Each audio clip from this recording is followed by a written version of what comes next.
नमस्कार, मेरा नाम दीपांशु कुंवर है और इस वक्त आप पगडंडी देख रहे हैं। आज मैं मौजूद हूँ MBPG कॉलेज हल्द्वानी में और आप कह रहे होंगे कि आज यहाँ आने का विशेष कारण क्या है। तो मैं आपको बताना चाहता हूँ, उत्तराखंड के एक साहित्यकार हुए जिनका नाम है मथुरा दत्त मठपाल। तो उनकी आज जयंती है। इस अवसर पर 81वीं जयंती के अवसर पर यहाँ पर एक कुमाऊनी संगोष्ठी का आयोजन किया गया MBPG के इस हिंदी विभाग के द्वारा और साथ ही एक पत्रिका है उनके द्वारा। तो इस पूरी संगोष्ठी को आज हम दिखाने वाले हैं और यहाँ मुख्य आकर्षण का केंद्र है बल्ली सिंह चीमा, जो कि उत्तराखंड राज्य आंदोलनकारी रहे हैं। इससे पहले राजनीति पर उनका एक अच्छा वर्चस्व रहा है। एक कवि, एक शायर के रूप में पूरे भारत पर वो प्रसिद्ध हैं। तो आज इस पूरे सिलसिले पर बात करेंगे, कुछ क्वेश्चंस के साथ, कुछ सुझावों के साथ इस वीडियो को जारी रखेंगे। तो चलिए।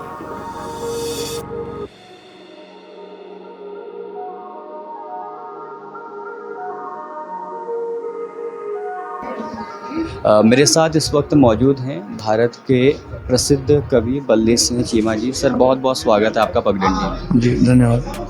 आज इसम कार्यक्रम है और मथुरा दत्त मठपाल जी की जयंती है और उनके अपने रिश्ते के बारे में कुछ हमारे दर्शकों को बताएं। देखिए, मठपाल जी से मेरा बहुत पुराना जब बाबा नागार्जुन रामनगर आए थे तो उनके घर पे रामनगर में, तो तब पहली बार मेरी वो भी वहाँ मिलने आए थे बाबा से। तो पहली मुलाकात हुई। उसके बाद तो लगातार उनसे उनके पास उनके घर आना जाना रहा। उनसे भी मेरी मित्रता थी। और आगे फिर इनका जो बेटा नवेंदु मठपाल है वो बड़ा होनहार है। तो नैनीताल में जो नाटक समारोह होते रहे, जो भी कार्यक्रम जो युग मंच है या जनश्री मंच की ओर से होते रहे, उसमें हम मुलाकातें, मिलना जुलना, तो तब से भाई बहुत लंबा सिलसिला, करीब 30 साल तो हो ही गए होंगे। हमारे उनके पारिवारिक संबंध हैं। अभी भाभी जी से भी बात हुई तो वो याद दिला रही कब कब हम लोग मिले। मैंने कहा अभी इतने ज़्यादा गए हैं उनके घर पे, मैं आना जाना हुआ है। तो मठपाल जी का साहित्यिक योगदान बहुत बड़ा है। देखिए, कुमाऊनी भाषा में वो लगे रहे। जब कोई नहीं पूछता था, कोई नहीं जानता था, अब तो बहुत लोग एक फैशन के तहत भी लोग कुमाऊनी में लिख रहे हैं। और एक होता है ना, एक दौर होता है। तो जिस दौर में कुमाऊनी को आज जो हिंदी कह रहे हैं कि हिंदी, देखो अभी कोई कह रहा था कि हिंदी भाषा जो है कभी उसका भी बुरा हाल था, तो देखिए आज वो कितनी, आज भी बुरा हाल है हिंदी का। और उनको जानकारी नहीं इस बात की।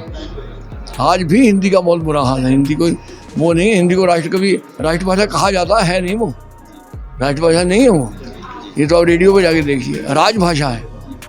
और तो बहुत पुराने साहित्यकार रहे, साथ ही राजनीति पे रहे। उत्तराखंड आंदोलन आपने बहुत करीब से देखा, उसको जिया, उसमें अपना जो है महत्वपूर्ण योगदान दिया। तब से अब तक बात करूं 2000 से 2022 तक में, तो साहित्य में क्या चेंजेज आए? सरकार ने कुछ किया या नहीं किया? अगर आपकी दृष्टि से क्या लगता है? देखिए, साहित्य कोई अलग नहीं है उससे। जब दूसरे क्षेत्रों में उस सरकारों ने कुछ नहीं किया। देखिए, इसके लिए कांग्रेस और बीजेपी दोनों जिम्मेदार हैं। इस जो खासकर 90-91 में, जो 91-92 में नरसिम्हा राव और मनमोहन सिंह की जो सरकार थी, उन्होंने जैसे ये दरवाजे खोले हमारे देश के कारपोरेट के लिए, जो साइन किए, उसके बाद जो ये अपसंस्कृति आई है हमारे देश में, पूंजी आई है बाहर से, तो उसके साथ अपसंस्कृति भी आई है। और ये जो मारुति कल्चर कह लीजिए, पेप्सी कोला कल्चर कह लीजिए, या और इस तरह का जो भी कल्चर आया है, तो हमारी संस्कृति पर, हमारी भाषाओं पर, क्षेत्रीय भाषाओं पर हमला है बहुत ज़्यादा। आज भी बहुत बड़ा हमला है। अब लोग कहते हैं, देखो कई लोग जिनको समझ नहीं है, वो कहते हैं पंजाबी भाषा तो पूरी दुनिया पे छा गई, देखो सारे गाने जो है वो सुने, हर जगह उन्हें वही बजते हैं पंजाबी के। तो मैंने कहा बाजार ने उसको अपने वो कर लिया है, अपने अंडर कर लिया है। बाजार ने उस पर कब्जा कर लिया कल्चर पे, और उसको बिगाड़ दिया है। पंजाबी भाषा को, पंजाबी कल्चर को बिल्कुल तहस नहस कर दिया है। वो कोई गर्व की बात या गौरव की बात नहीं है। तो यही है। तो ये तो बहुत अच्छी शुरुआत है मठपाल जी और अब ये लोग जो कर रहे हैं, बहुत अच्छी बात है कि जो क्षेत्रीय भाषाएँ हैं, हमें बिल्कुल उन पे घर में उन्हीं अपनी भाषा, मातृभाषा में बात करनी चाहिए। और अगर सामने वाला आपकी मातृभाषा जानता है तो उसमें मातृभाषा में बात करनी चाहिए। मुझे बहुत बुरा लगता है, गुस्सा आता है जब लोग, दो कुमाऊनी लोग हिंदी में बात करते हैं या अंग्रेजी में बात करते हैं या और भाषा में बात, या दो। सर, आपकी गज़ल बहुत फेमस है पूरे भारत भर में कि ले मशाले चल पड़े, अगर हमारे दर्शकों को उसकी। अरे मेरे से तो अच्छा वो लोग गाते हैं बहुत ज़्यादा। वो बहुत बहुत जो गाई की बहुत रिकॉर्डिंग है उसकी पूरे देश में, दो फिल्म में आ चुकी है, तीसरी में अब आने वाली है। दो फिल्म पहले आ चुकी है, एक डॉक्यूमेंट्री फिल्म में अनवर जमाल ने बनाई थी फिल्म आधे घंटे की, और एक तेरी सॉन्ग उत्तराखंड राज्य लेवल पर बनी थी फिल्म, उसमें है ये। और अभी एक नई आदिवासियों में फिल्म बन रही है कैंप, उस पर अभी मेरी उनसे बात हुई। अभी अविनाश दास है नाम उनका, शायद डायरेक्टर का, बॉम्बे से फ़ोन आया था उनको। तो वो कैंप नाम से बन रही है आदिवासियों में फिल्म। उसमें नक्सलवादियों, आदिवासी कह लीजिए, सरकार उनको नक्सलवादी कहती है आदिवासियों को, तो उनको उजाड़ रही है सरकार। सरकार क्या, सभी सरकारें जो भी हैं। जब जब क्रांति हुई, जब जब अलग जगी, तब तक इस कविता ने एक अलग पैदा की है समाज में। आपको भी ऐसा लगता है? नहीं, वो कविता देखी, हाँ, जो ये 78 में मैंने इसको ये कविता लिखी थी। तो इस कविता के बाद मेरे संपादकों ने मुझे ढूंढा, मैंने उसके बाद मुझे एक पहचान बन गई है मेरी वो। और वो मुझे खुशी है, गर्व इस बात का है कि वो फैज़ की कविता के साथ वो गाई जाती है, मतलब उनकी कविता, उनके गीतों के साथ उस गीत को गाया जाता है। या शंकर शैलेंद्र का जो गीत है, जिंदा है तो ज़िंदगी की जीत पर यकीन कर, तो इनके साथ मेरी कविता गाई जाती है। ये मेरे लिए खुशी। और इतने बड़े लोग थे ये लोग, फैज़ साहब हों या शंकर शैलेंद्र हों, तो उनके साथ मेरी कविता गाई जाती है। कुछ लोग तो मुझे भी उस कविता को सुनकर के बूढ़ा समझते थे कि बूढ़ा आदमी है। जब मैं बिल्कुल जवान, तब की बात है ये 80-81 में, जब मेरी पहली 80 पुस्तक आई है खामोशी के खिलाफ, तब लोग, तो ये कविता बहुत पहले बहुत चर्चित हो गई। उसके बाद में मुझे लोगों ने जाना। चंद शेर अगर आप अपने दर्शकों को, आप आए हैं तो लोग हमसे शिकायत करेंगे कि आप कीमा जी से मिले और उन्होंने हमें कुछ सुनाया नहीं। चुप पत्नी की, बाप का गुस्सा, नन्हे आंसू बच्चों के, तुमको क्या मालूम है यारो क्या क्या मैं पी लेता हूँ। और एक शेर और याद आ रहा है कि मेरे बगैर तू जिंदा रहा मगर कैसे, मेरे बगैर तू जिंदा रहा मगर कैसे, कभी मिलेगी तो पूछेगी ज़िंदगी मुझसे, कभी मिलेगी तो पूछेगी ज़िंदगी मुझसे। और एक ज़िंदगी पर एक और शेर है कि तू गले में डाल या ना डाल है तेरी खुशी, ज़िंदगी तेरे लिए मैं हार बनकर रह गया। जितने अनुभव हैं उनको कविता में समेटना एक कवि की परिभाषा है, एक शायर की परिभाषा है। और ये बहुत खुशी का पल है मेरे लिए भी कि जिन्हें हम किताबों में पढ़ा करते थे, आर्टिकल्स में पढ़ा करते थे, आज उनसे हम बात कर रहे हैं। सर, बहुत अच्छा लगा आपसे बातचीत करके। मुझे बहुत अच्छा लगा, मुझे नौजवान लोग अच्छे लगते हैं, आप भी बहुत अच्छा लिखते हो।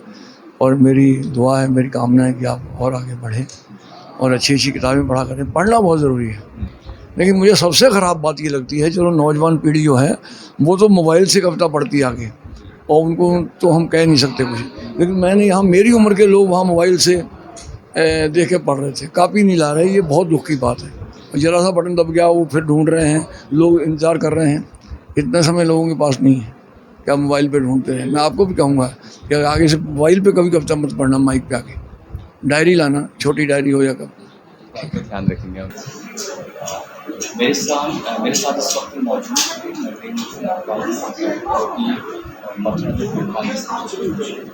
इस वक्त आपके कार्यक्रम के आयोजक शुक्रिया आपको जी, बहुत बहुत धन्यवाद। और अक्सर हम कोशिश करते हैं कि जो साहित्य कार्यक्रम के पास जाएगा, संगीत का एक समाज तक पहुँच जाएगा। ये मीडिया का दायित्व भी है। आपका जो आज का प्रोग्राम था, और यहाँ पर एवरी बसंत बहार पुस्तक का विमोचन किया गया, और डॉक्टर राष्ट्रीय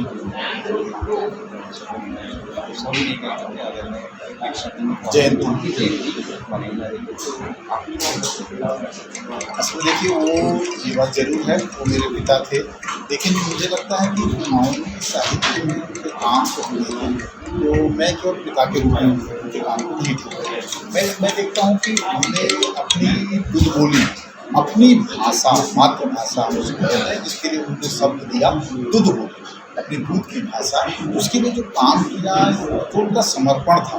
एक पुत्र होने के नाते मैंने उस समर्पण को बहुत नज़दीक से वो केवल शारीरिक समर्पण ही नहीं था, शारीरिक भी था, आर्थिक भी था, मानसिक भी था, हर तरह का समर्पण था। तो समर्पण ने मुझे भी प्रेरित किया कि मैं वैसे कुमाऊनी भाषा का कोई मतलब भाषा के बतौर जरूर जानता हूँ, लेकिन उसके साहित्यकार को बतौर मेरी कोई रुचि नहीं, मेरी कोई जानकारी नहीं, लेकिन उनके समर्पण ने मुझे कहीं ना कहीं इस बात के लिए प्रेरित किया उनके जाने के बाद कि मैं जो काम वो छोड़ गया उसको कम से कम जनता तक पहुँचाऊँ, कुमाऊनी के शुभचिंतकों हित चिंतकों तक पहुँचाऊँ। जब उनकी डेथ हुई 9 मई 2021 को, तो उस समय वो 2 काम बहुत प्रमुखता से कर रहे थे।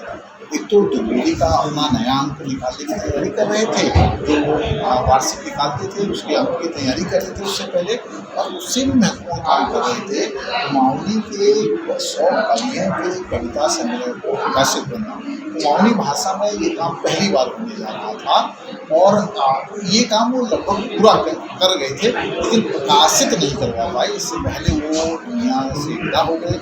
उनके जाने के बाद उनके शुभचिंतकों के साथ वार्ता हुई, जो बातचीत हुई, जो मौका मिला बातचीत का, उसमें हम लोगों ने तय किया कि हम इन दोनों कामों को फिलहाल तत्काल पूरा करें। और मुझे इस बात की खुशी है कि उनके शुभचिंतकों में चाहे हिमांशु जी हैं, डॉक्टर गिरीश पंत जी हैं, नजीब जोशी जी हैं, अयाज सिंह रावत जी हैं और तमाम और सब जितने भी हैं, डॉक्टर जी हैं, उन सब लोगों ने पूरा सहयोग दिया और हमने दुर्गोली का अंक भी निकाला और कुमाऊनी के 100 कवियों का कविता संग्रह पहली बार बाजार में आ गया है एगे पसंद बहार। और पिताजी चूँकि इससे पहले एक काम अपने जीवित रहते कर गए थे, वो काम था वो कुमाऊनी के 80 गद्यकारों की रचनाओं को एक पुस्तकाकार में और स्वर कथकों में संकलित करके उसका संपादन करके और समय साक्ष्य से प्रकाशित करवा के चले गए। तो ऐसे में ये दायित्व हमारा बन जाता था और समय साक्ष्य ने निश्चित रूप से मैं उनका भी धन्यवाद करूँगा,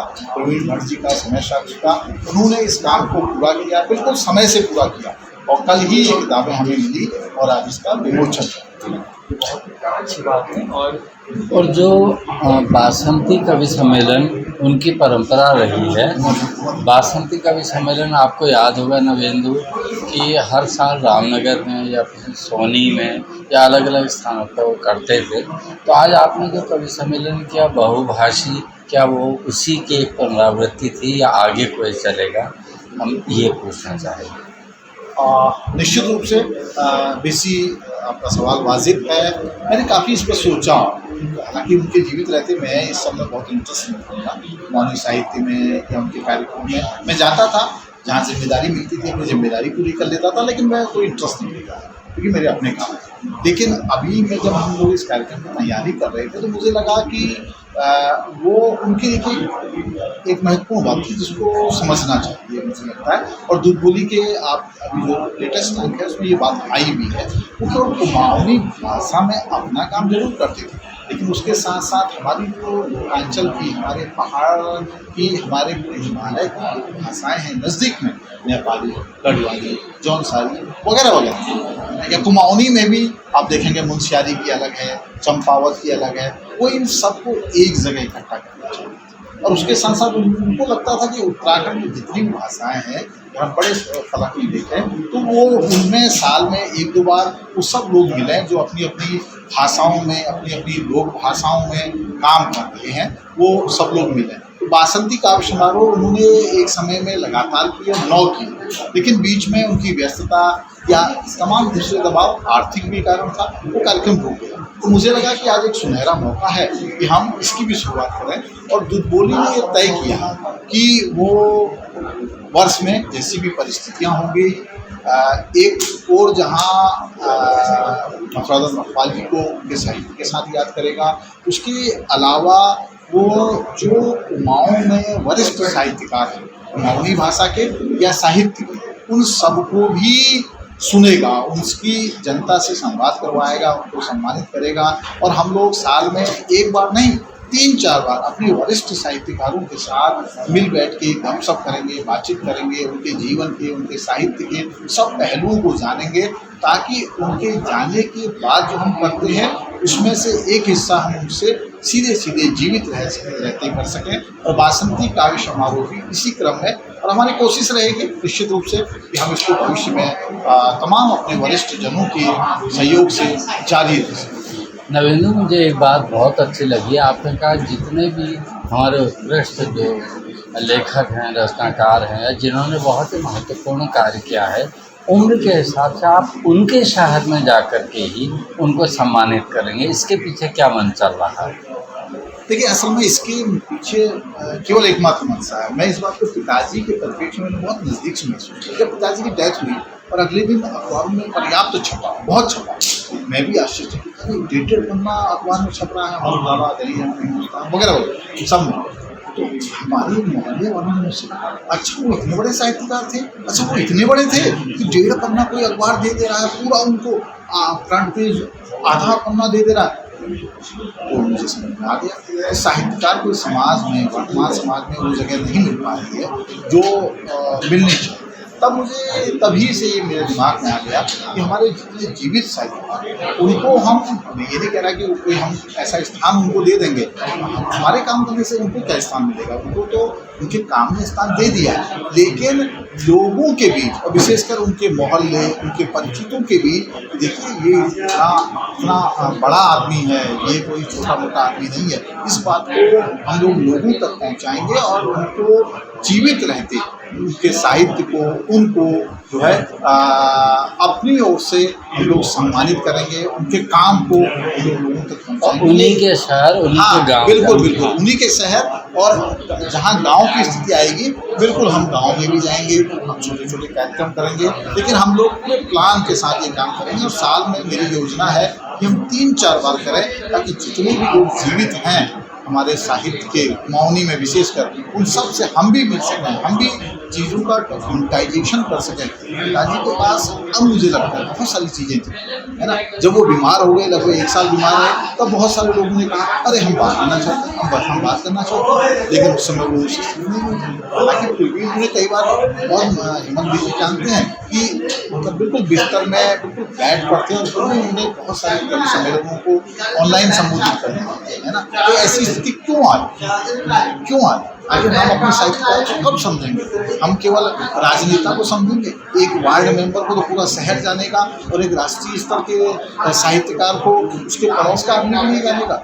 हमें लगता है कि ये जो बात है, इस बात को हमको जितना भी हो सकता है उसको ठीक करना होगा, और ये ठीक करने का ही प्रयास है कि हम हर साहित्यकार के गांव शहर में जाकर के उसको सम्मानित करेंगे। और आप जैसे तमाम जो हमारे मीडिया के मित्र हैं, हम उनसे भी कहना चाहते हैं कि वो ऐसे समय में हमारे साथ आप सहयोगी की भूमिका में खड़े हैं, अधिकांश सहयोगी की भूमिका में खड़े हैं, लेकिन हम औरों से भी जो थोड़ा सा कम समय दे पा रहे हैं, कम जगह दे पा रहे हैं, उनसे भी निवेदन करना चाहते हैं कि वो ऐसे लोगों को, ऐसे साहित्यकारों को खोजें और उनको उचित स्थान दें। यही हमारा विनम्र